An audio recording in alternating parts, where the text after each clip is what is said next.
आज भी बहुत सारी ब्लू चिप्स कंपनी जैसे कि पीएसओ, ओजीडीसी और पेटीएम, इनके एक शेयर की कीमत चिकन टिक्का के प्राइस से भी कम है। So what are you waiting for? आज ही पाकिस्तान स्टॉक मार्केट में अपना अकाउंट खुलवाइए और इस शानदार मौके का भरपूर फायदा उठाइए। अरे अरे, चिकन टिक्का बाद में खा लेना, पहले अपने फ्यूचर को फाइनेंशियली सिक्योर तो कर लो और जल्दी से पीएसएमयू को ज्वाइन करें और मैसेज करें, क्योंकि मैं पीएसएमयू के प्लेटफॉर्म पर आपका वेट कर रही हूँ।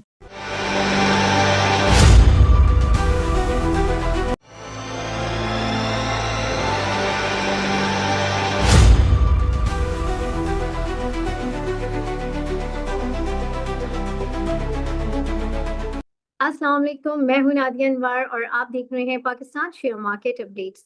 नाज़रीन, बात करेंगे हम मार्केट की और जो है जैसे कि आप सब जानते हैं कि ये रोल ओवर वीक चल रहा है और ये इस साल का आखिरी रोल ओवर वीक है। जी हाँ, और दिसंबर क्लोजिंग है और इसके अलावा जो है जो आज जो सबसे बड़ी एक न्यूज़ कहें या जिस न्यूज़ पे सबकी नज़रें हैं वो पीआईए की प्राइवेटाइजेशन के हवाले से जो इजलास है उसकी बिलिंग के हवाले से वो उसके ऊपर हम बात करेंगे और जो है इसके अलावा हम बात करेंगे कि आगे क्या फ्यूचर प्रोस्पेक्ट्स नज़र आ रहे हैं मार्केट के, इसके ऊपर भी बात करेंगे। और आज हमारे साथ बात करने के जो गेस्ट मौजूद हैं उनके हवाले से मैं बताती चलूँ। जी हाँ, मुज़म्मिल खान जो कि एसईवीपी इक्विटी हैं बीएमए कैपिटल्स मैनेजमेंट लिमिटेड में। जी हाँ, वो आज हमारे साथ प्रोग्राम में मौजूद हैं और उनसे हम बात करेंगे। और उनको वेलकम करने से पहले मैं आप लोगों से ये रिक्वेस्ट ज़रूर करूँगी कि आप लोग जो है मेरे प्रोग्राम्स को ज़्यादा से ज़्यादा लाइक किया करें और इसके अलावा आप जो है मेरे चैनल को भी सब्सक्राइब करें, साथ में बेल आइकन को भी हिट करें और इसके अलावा आपने इसको शेयर करना है ताकि लोगों को इन्वेस्टमेंट की और ख़ास करके फाइनेंशियल मार्केट की अवेयरनेस हो। और इसके अलावा नाज़रीन, जैसे कि आप लोग जानते हैं कि पाकिस्तान शेयर मार्केट अपडेट्स का न्यूज़पेपर भी है, तो वहाँ पर भी आप लोग उसको भी ज़रूर सब्सक्राइब करें, उसको भी ज़रूर रोज़ाना रीड आउट किया करें क्योंकि उसके लिए उसमें भी आप लोगों के लिए बहुत ही बेनिफिशियल होता है, बहुत इन्फॉर्मेशन होती है और साथ ही साथ मार्केट के हवाले से और जो है क्या इस वक्त मार्केट का सिनेरियो चल रहा है उसके हवाले से भी आपको काफ़ी जो है अपडेट्स मिलती रहेंगी।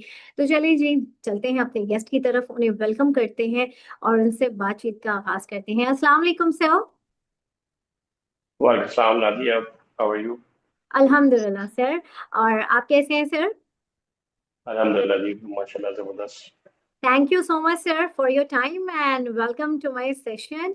और सर सबसे पहले तो जो है आज जो एक न्यूज़ है जिस पर सबकी नज़रें इस वक्त लगी हुई है पीआईए की प्राइवेटाइजेशन के हवाले से, उसके हवाले से मैं जानना चाहूँगी कि क्या अभी तक की अपडेट्स हैं, थोड़ा सा आप हमारे नाज़रीन को बताएं। आई थिंक ये प्राइवेटाइजेशन एक काफ़ी अरसे के बाद पाकिस्तान में ये प्रोसेस दोबारा से स्टार्ट हुआ है, विच इज़ वेरी गुड। और आई थिंक ये हमारे लिए, मार्केट के लिए, पाकिस्तान के लिए, आई थिंक जो इंटरेस्टिंग इसमें जो चीज़ है जिसमें डोमेस्टिक बायर्स हैं जो कि इंटरेस्ट ले रहे हैं मार्केट इसके अंदर, पीआईए के अंदर, और होपफुली इसका रिजल्ट हमें कुछ टाइम बाद अभी नजर अभी आ जाएगा।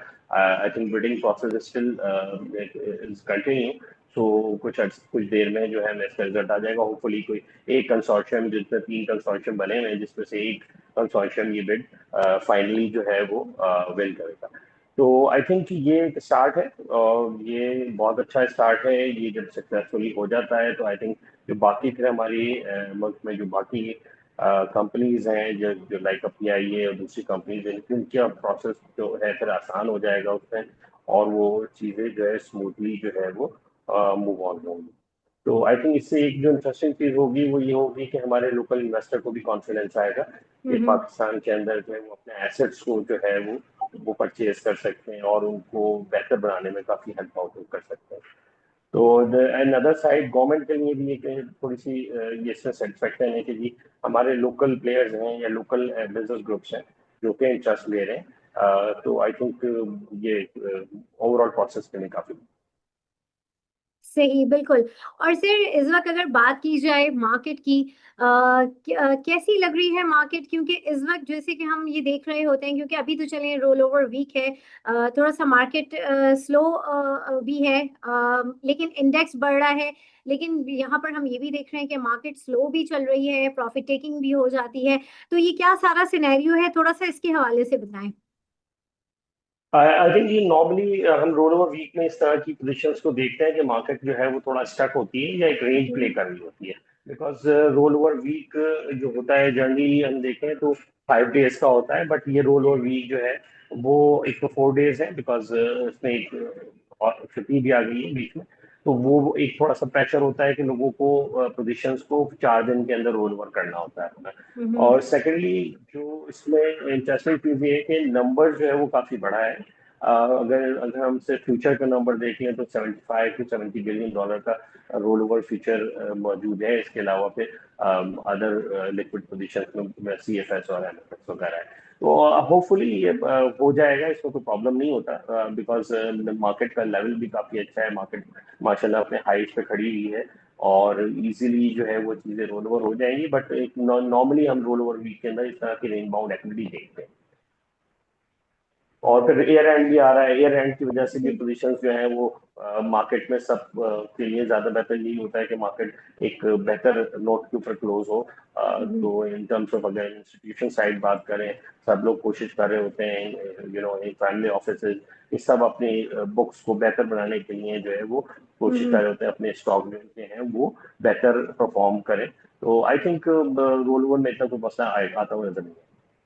और मार्केट इंशाल्लाह जो है वो यहाँ से फर्दर जैसे रोल ओवर कंप्लीट होता है तो मार्केट में हम देखेंगे यहाँ से फर्दर अपसाइड आपको नजर आएगा। सही, बिल्कुल।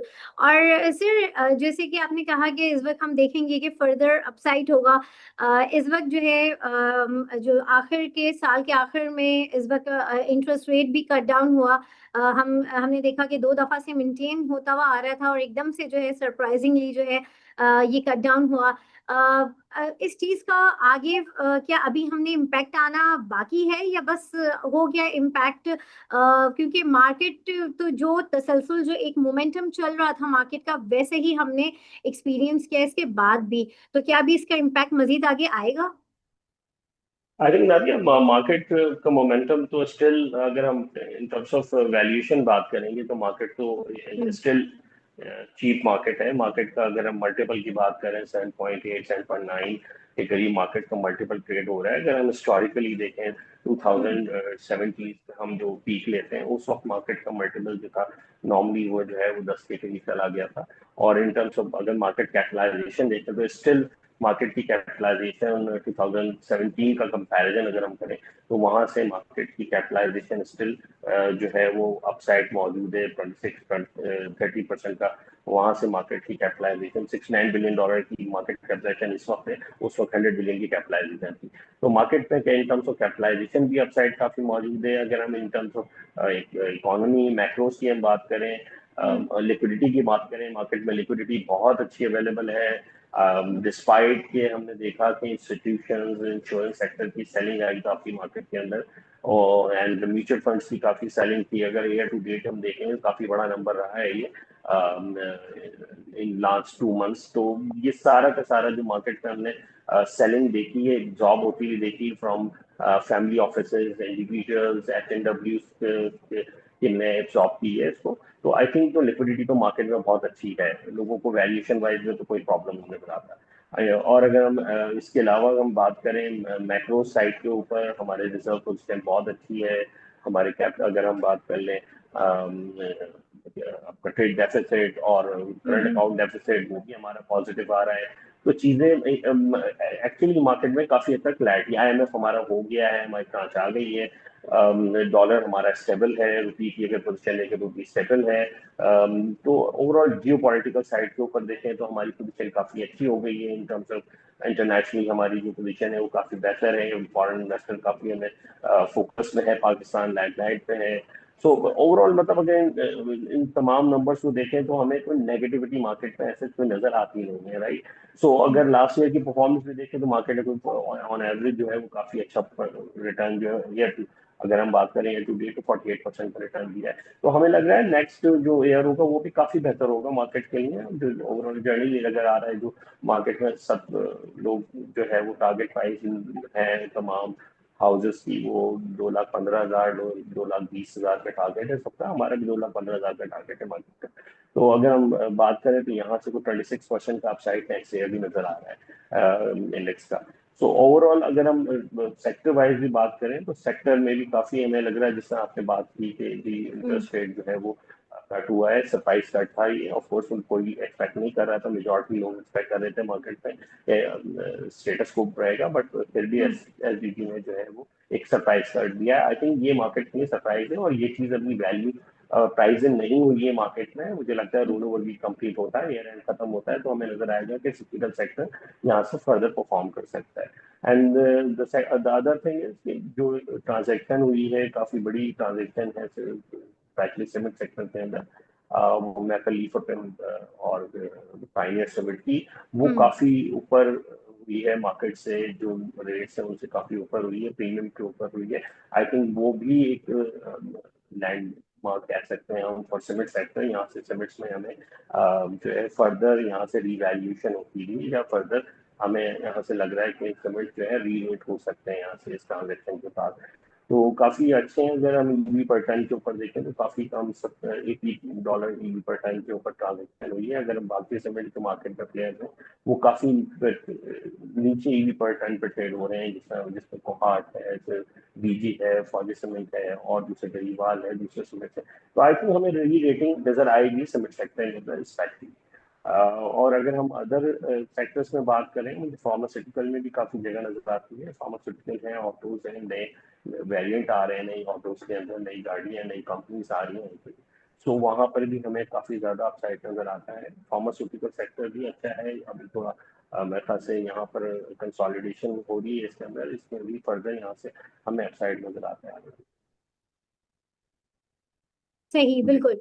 और जो है यहाँ पर जो है हमारे साथ पार्टिसिपेंट्स हैं मौजूद, और उनके भी कुछ सवाल हैं वो भी हम शामिल करते हैं। जी सबसे पहले मुकीत साहब, आप अपना सवाल कीजिए। अस्सलाम वालेकुम। जी जी। जी वालेकुम। अच्छा, मैंने आपसे ये पूछना था कि कुछ दिन पहले, हफ्ता पहले तकरीबन, एक मैं न्यूज़ पढ़ रहा था कि बैंक्स के जो नॉन परफॉर्मिंग लोन्स हैं वो 622 बिलियंस तक पहुंच चुके हैं। तो आपकी इस बारे में कोई रिसर्च है कि कौन से बैंक्स पे इसका ज्यादा हिट आएगा? काइंडली ये गाइड करिए। I think non performing loans का नंबर इतना बड़ा तो नहीं है। आई थिंक आपने कहाँ देखा है ये नंबर? अगर ये नंबर्स की हम बात भी करें तो मार्केट में बैंक्स की जो पोजीशन है वो काफी कंफर्टेबल पोजीशन में बैंक्स हैं। इनके नंबर्स काफी बेहतर हैं, और आई थिंक ये इतना बड़ा मसला इस वक्त मेरे ख्याल से बैंक्स के लिए नहीं बनेगा। अभी तो हमें नजर आ रहा है कि जनवरी में जाके इनके रिजल्ट्स आना शुरू हो जाएंगे बैंक्स के। तो वहां पर आप देखेंगे बैंकिंग सेक्टर यहाँ से फर्दर यहाँ से अपसाइड में नजर आना शुरू हो जाएगा, हमें उनके डिविडेंड्स अनाउंस होने शुरू हो जाएंगे। तो मुझे लग रहा है कि बैंक्स यहाँ से ऑनवर्ड बेहतर परफॉर्म कर सकते हैं। आई थिंक ये इतना बड़ा इशू आई थिंक नहीं है। Thank you. बहुत शुक्रिया मुकीत साहब। जी अफजाल हुसैन, अपना सवाल कीजिए। जी सर, अस्सलाम वालेकुम। जी सर मुझे आपके ओपिनियन लेना था कि ये जो power generation and distribution companies हैं, इनमें जो छोटी कंपनीज़ हैं, एक तो बड़ी है ना हबको, कैपको वगैरह, इनके अलावा जो दूसरी छोटी कंपनीज़ हैं, आपको उनका कोई फ्यूचर नज़र आता है? बिकॉज वो टेम्परेली एक्टिव थी फॉर अ टाइम बिंग, और उसके बाद like that almost dead in the market. तो आपके उसके बारे में क्या ओपिनियन है sir? Thank you. I think अगर आप देखें ना जैसा मार्केट के अंदर जो पावर कंपनीज थी वो उनका एक गवर्नमेंट के साथ एग्रीमेंट था, कैपेसिटी पेमेंट उनको मिलती थी। तो वो वहां से कंफर्टेबली काफी जो है वो कैश अर्न कर रही होती थी, उनकी प्रॉफिटेबिलिटी मेंटेन होती थी उनसे। बट आफ्टर जो गवर्नमेंट के साथ जो इनका एग्रीमेंट है वो चेंज हुआ है, और कैपेसिटी पेमेंट्स कम खत्म हो गई हैं, इनकी टेक ऑफ पे बेसिस पे चले गए हैं लोग। तो अब हो ये रहा है कि जो कंपनीज हैं तमाम, अगर आप देखें for example Nishat Chuniya power में क्या अपनी जो अपने आप को डाइवर्सिफाई किया, वो ऑटो सेक्टर्स के अंदर नेक्स्ट जेन पावर के नाम से नई कंपनी, उनके साथ उनका जो है वो कॉन्ट्रैक्ट हुआ और वो नए वेरिएंट्स गाड़ियों के लाना शुरू हो गए।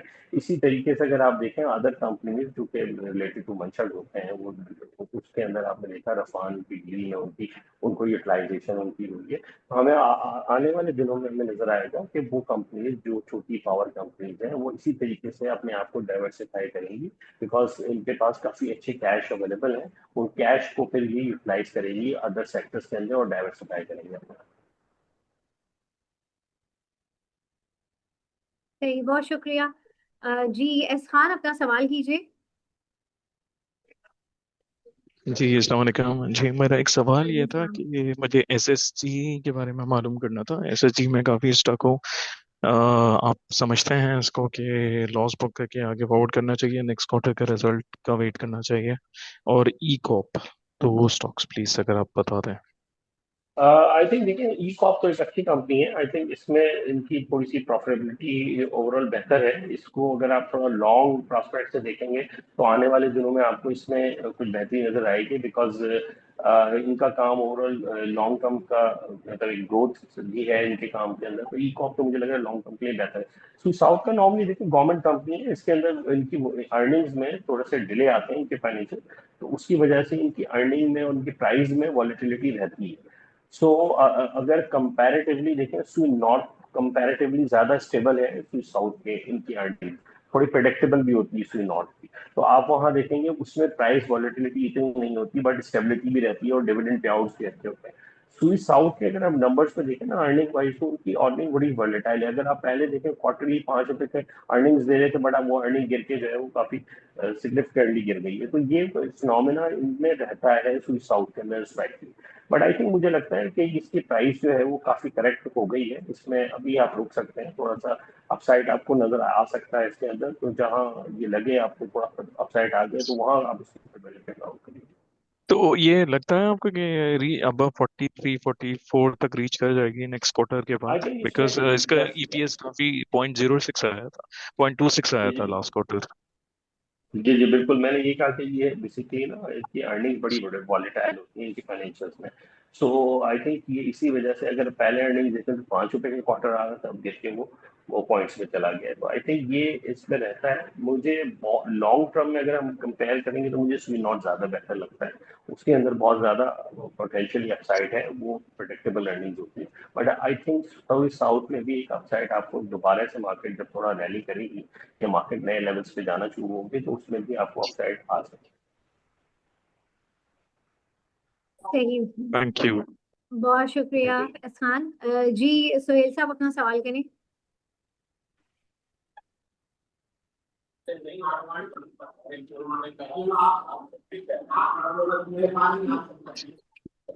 जी इफ्तिखार अहमद, अपना सवाल कीजिए। जी अस्सलाम वालेकुम सर। वालेकुम। सर मुझे पीएसओ के बारे में और ये पीएसओ के बारे में बता दें कि कब तक चलेगा। और दूसरा स्टॉक मेरा है जो एफएफसी, ये इसकी क्या पोजीशन है, अभी इस रेट पे बाय किया जा सकता है? आई थिंक देखें प्रकाश साहब, एफएफसी पे तो कोई डाउट नहीं है कि ये तो फंडामेंटली बहुत अच्छी कंपनी है। इसके अंदर तो आप अगर इस लेवल पे भी लेंगे तो इसमें कोई प्रॉब्लम नहीं है। इसके पे आउट्स बहुत अच्छे हैं, अर्निंग्स बहुत अच्छी हैं। अगर आप यहाँ पर भी लेने जाते हैं तो इसकी डिविडेंड यील्ड बहुत कंपैरेटिवली अदर स्टॉक बहुत अच्छी है। तो आप इसको एनी टाइम परचेज कर सकते हैं, फॉर शॉर्ट टर्म भी ले सकते हैं, बट लॉन्ग टर्म के लिए तो बहुत ही अच्छी लगती है। पीएसओ स्टिल अच्छी है, पीएसओ के कैश फ्लोज बेहतर हो रहे हैं। पीएसओ फंडामेंटली काफी स्ट्रॉन्ग पोजीशंस में आता जा रहा है। गवर्नमेंट के सर्कुलर डेट की रेजोल्यूशन, लास्ट गवर्नमेंट ने पार्शियल पेमेंट दी थी, उसमें पीएसओ को काफी अच्छा हेड्स अमाउंट मिला था। तो आई थिंक पीएसओ की कैश फ्लोज बेहतर हो रहे हैं और मुझे लगता है पीएसओ थोड़ा कंसोलिडेशन में आने वाले दिनों में पीएसओ में भी आपको अपसाइड नजर आ रहा है। तो सर ये बता दें ज़रा कि ये पीएसओ कितना नीचे जाएगा, क्योंकि काफ़ी दिनों से ये नीचे आ रहा है, तो कहाँ तक ये इसकी बाइंग जो है ना वो लास्ट बनती है? आई थिंक कंसोलिडेशन कर रहा है पीएसओ। मुझे लग रहा है बहुत ज्यादा नीचे मुझे बहुत नहीं लगता। मुझे लगता है मार्केट में यहाँ से ₹5-8 और डाउन साइड, जो कि पीएसओ कहीं होना कोई बड़ी बात नहीं होता है। मुझे लगता है अगर ये आ जाता है तो आप होल्ड करें। अगर आप इसमें लॉन्ग इन्वेस्टर हैं, लॉन्ग टर्म देख रहे हैं पीएसओ को, तो मुझे लॉन्ग टर्म बहुत अच्छा लगता है। शॉर्ट टर्म में देखिए ऊपर नीचे होता रहेगा, बट लेकिन लॉन्ग टर्म में कोई प्रॉब्लम नहीं। चलिए, थैंक यू सर, बहुत शुक्रिया। अस्सलाम वालेकुम। बहुत शुक्रिया इफ्तिखार साहब। जी सागर साहब अपना सवाल कीजिए, आखिरी सवाल हम ले रहे हैं जी। जी, आजकल हपको की कोई मूवमेंट नहीं आ रही है, अंडर परफॉर्म मतलब के बहुत टाइम से रहा है। और दूसरी बात यह है कि मार्केट जैसे हर कोई एनालिस्ट या जो भी मतलब के कहता है कि मार्केट अच्छा परफॉर्म करेगी दिसंबर में, लेकिन ओवरऑल अक्टूबर से मार्केट यही चल रही है कि 2 दिन नेगेटिव रहती है, एक दिन पॉजिटिव रहती है, या थोड़े से पॉइंट्स पे पॉजिटिव और ये मतलब कोई कम इसी के बराबर ही मतलब मार्केट चल रही है। तो इसका क्या रीजन है? क्या मार्केट में मैनिपुलेट किया जा रहा है कि बहुत सारे एक्सपेक्टेशन में शेयर में परचेस इन्वेस्ट कर लिया, लेकिन बाद में वो प्राइसेस ऐसा रिटर्न नहीं आ रहे? नहीं, आई थिंक सागर साहब ऐसा कोई मसला नहीं है। मार्केट जनरली मार्केट अपनी परफॉर्मेंस के हिसाब से चल रही है, और मार्केट में देखें जब मार्केट एक चलती है और एक नए लेवल्स पे आती है, तो कुछ लोग बेच रहे होते हैं, कुछ लोग ले रहे होते हैं, नए इन्वेस्टर्स मार्केट पे आ रहे होते हैं और पुराने इन्वेस्टर्स कहीं प्रॉफिट बुक भी कर रहे होते हैं। तो हमने ये देखा है कि इंश्योरेंस सेक्टर ने काफी प्रॉफिट बुक किया है, जो कि उसने काफी नीचे परचेजिंग की थी, वो उसमें यहाँ आके थोड़ा बहुत प्रॉफिट बिक किया। तो मार्केट के अंदर अगर आप देखें थोड़ा बहुत, अगर म्यूचुअल फंड्स ने भी बुक किया है तो थोड़ी बहुत लिक्विडिटी मार्केट में आई है, मतलब आउटलुक है ये मार्केट है। तो नए इन्वेस्टर्स आ रहे हैं, तो ये एक नए लेवल के ऊपर जाते हुए मार्केट को थोड़ा सा कंसोलिडेशन होती है। तो मुझे लग रहा है कि कंसोलिडेशन फेज है मार्केट का, और अच्छे स्टॉक में हमें रहना चाहिए। जिसमें आपने हप्पो की बात की, तो बहुत अच्छा स्टॉक है, इसके पे आउट्स बहुत अच्छे हैं, सरप्राइज पे आउट्स भी आ जाते हैं इसके अंदर। और आगे जाके अगर आप देख रहे हैं पीआईबी की जो ये होने जा रही है बिडिंग, इसमें भी इसका पार्ट है, ये हप्पो ग्रुप पार्ट कंस्ट्रक्टिव में है शामिल। तो आई थिंक इसके अंदर काफी पोटेंशियली काफी हप्पो में जगह है ऊपर जाने की। तो मुझे लगता है सर पीएसयू आपकी को आवाज आपको होल्ड करना सर चाहिए ये बीवाईडी सर बीवाईडी को अच्छी खासी सेल्स हुई, लेकिन हमको में सच कोई मूवमेंट मतलब कि बहुत टाइम से नहीं आ रही है, अंडर परफॉर्म मतलब। जी जी। एक्चुअली मुझे लग रहा है ये कंसोलिडेशन के अंदर है, थोड़ा कंसोलिडेट कर रहा है। अदरवाइज ऐसा कोई मसला नहीं है। फिर यहाँ से मार्केट थोड़ा सा जब नया मोमेंटम पकड़ेगी तो इंशाल्लाह ये भी चल जाएगा। सही। अच्छा सर, ये मुझे बताएं कि इस वक्त आपको दिसंबर एंड तक जो है, क्योंकि अब तो ऑलमोस्ट दिसंबर एंड ही हो गया है, इंडेक्स कहाँ पर आप इंडेक्स को कहाँ पे देख रहे हैं आप? आई थिंक नादिया मार्केट, मुझे लग रहा है कि मार्केट यहीं क्लोज होगी, कोई बहुत बड़ा कोई आपको अपसाइड नजर नहीं आएगा इंडेक्स के अंदर। आई थिंक 1,71,500, 1,71,000 या 72,000, इसी रेंज में क्लोज होती हुई नजर आ रही है मार्केट। बिकॉज देखिए मार्केट ने ऑलरेडी, अगर लास्ट 2 इयर्स में देखें तो परफॉर्मेंस काफी अच्छी दे दी है। तो आई थिंक यहाँ इस साल आई थिंक मार्केट थोड़ा सा यहाँ रुक के कंसोलिडेट करेगी अपने आप को। देन नेक्स्ट ईयर आपको फिर एक नया जनवरी से जाके एक नया मोमेंटम बनता हुआ मार्केट में नजर आएगा। और आई थिंक हमें मार्केट का लेवल, इस लेवल के ऊपर प्राइसेस काफी अच्छे हैं, प्राइसेस ऑलरेडी परफॉर्म कर गए, तो इधर ही क्लोज होती हुई लगती है। सही। और सेक्टर वाइज और स्टॉक वाइज मार्केट में परफॉर्मेंस आ सकती है। जिस तरह आपने देखा है सीमेंट सेक्टर में एक नई रैली बन रही है, कोहाट ने बिल्कुल जिस तरह एक नया मूव, लकी ने नया मूव बनाया है, तो सेक्टर वाइज स्टॉक वाइज आपको मोमेंटम नजर आएगा। इंडेक्स शायद हो सकता है बहुत ऊपर निकला जाए। सही। और सर मैं चाहूंगी कि आप कुछ स्क्रिप्ट्स या कुछ सेक्टर्स में से कुछ स्क्रिप्ट जो है वो हमारे इन्वेस्टर्स के लिए आप सजेस्ट करें, जो उनके लिए इन्वेस्टमेंट पॉइंट ऑफ व्यू से जो है काफी बेनिफिशियल रहे। अच्छा, लेकिन अभी हमने हमारी रिपोर्ट भी एक्चुअली आई है, पब्लिश हुई है, तो हम उसी से रिलेटेड बात करते हैं। उसमें हमने जो है वो टॉपिक है अपने जो है वो एसआईटीसी को रखा है। ये काफी अच्छा स्टॉक है, पोटेंशियली इसकी न्यूज भी है, कोल फायर पावर प्लांट इसका आने वाला है। वो जैसी ऑपरेशन हो जाता है, स्टार्ट हो जाता है, उसकी वजह से कॉस्ट सेविंग काफी अच्छी होंगी इसको, और इसकी अर्निंग्स में काफी अपसाइड हमें नजर आएगा। तो इसके अंदर मुझे लग रहा है कि हमें हमारा इसमें टारगेट भी कोई 1441 रुपीज का है। आई थिंक ये ट्रेड इस वक्त कोई 900 ब्लो ट्रेड हो रहा है, इसके अंदर आप देख सकते हैं। हेलियन बहुत अच्छा है फार्मास्यूटिकल के अंदर, हेलियन के अंदर आप जा सकते हैं फॉर लॉन्ग टर्म। प्रोस्पेक्ट से, बिकॉज इसकी भी एक्सपेंशन है, एक कैपेसिटी इसकी ऑनलाइन आनी है, तो उसमें इसमें काफी पोटेंशियली हमें अपसाइड नजर आता है। GAGL बहुत अच्छी कंपनी है, आई थिंक ये अंडर परफॉर्म कर रही है इन एनी केस। इसकी प्राइसेस जो है वो पहले टूटी थी, ग्लास सेगमेंट में लीडर रही है अपना, तो वो वहाँ मुझे लग रहा है कि इसके अंदर भी काफी अपसाइड है, इसको हम फोकस कर सकते हैं। डीजी खान सीमेंट सेक्टर से फौजी सीमेंट हमें बहुत बेहतर लगते हैं, डीजी खान में रीरेटिंग हो सकती है, बिकॉज डीजी खान अब एक कॉन्ग्लोमेरेट की तरह से बनता जा रहा है, पोर्टफोलियो डाइवर्सिफिकेशन हो रही है। सीमेंट के अलावा अब रफान भी इसके अंदर आ गया है, इसके बाद ऑटो का भी एक्सपोजर इसके अंदर आ गया है, जैको को लेके और NCTL और NPL को लेके। तो आई थिंक डीजी खान में काफी पोटेंशियल हमें नजर आता है। इस तरह OGDC PPL में काफी पोटेंशियल नजर आता है, बिकॉज इनकी कैश फ्लो बहुत बेहतर हो गए हैं, काफी गवर्नमेंट इनको पेमेंट्स कर रही है, गैस कलेक्शन बहुत अच्छी हो रही है, गैस की जो पेमेंट्स इनको मिल रही है। तो आई थिंक ये वो सेक्टर्स हैं, जो स्टॉक्स हैं, जो आगे आने वाले दिनों में आपको परफॉर्म करते हुए नजर आएंगे। सही, बिल्कुल। और जो है बिल्कुल, और ये जो रिपोर्ट है सर, ये मैं चाहूंगी कि जो है आप हमारे न्यूज़पेपर में भी जो है इसको आप पढ़ सकते हैं। इसको जो है हम बिल्कुल इस रिपोर्ट को हम प्रिंट करवाएंगे अपने जो है न्यूज़पेपर में भी, तो वहाँ भी आप इस रिपोर्ट को जो है देख सकते हैं, पढ़ सकते हैं। और जो है thank you so much sir Muzammil, आपका बहुत बहुत वेलकम शुक्रिया for your very precious information for our investors. और हमारे साथ जितने भी पार्टिसिपेंट्स हैं, आप लोगों का भी बहुत शुक्रिया। नाज़रीन, यहाँ पे लूंगी मैं इजाजत, इंशाल्लाह आप लोगों से फिर मुलाकात होगी, तब तक के लिए अल्लाह हाफिज।